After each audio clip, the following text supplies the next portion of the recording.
First at 5 o'clock, a Tulsa woman is grieving after her brother was shot and killed earlier this week.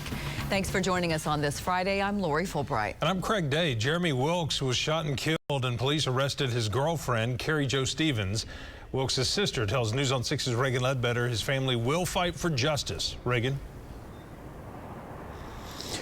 Craig and Lori, Jamie Hill says her brother was a funny guy who always liked to be the star of the room. She says she doesn't know the circumstances that led to her brother getting shot, but she says no one deserves to die like that.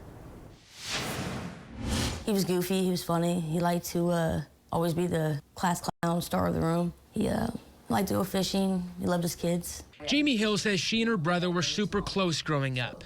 She says Jeremy leaves behind 3 sons who are struggling to understand why their dad is gone. I can't imagine, he was laying there in the cold, by himself, and there was nobody around to help him.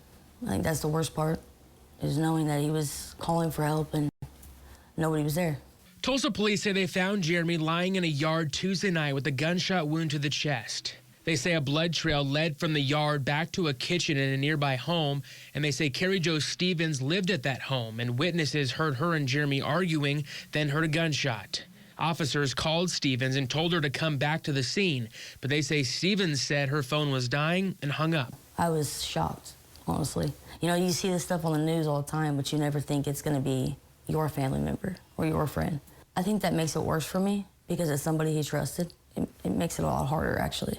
Jamie says she didn't know her brother's girlfriend and says they'd only been dating about 6 months. I just want everyone to keep his memory in their hearts and just love your family. You never know when they're not going to be there anymore.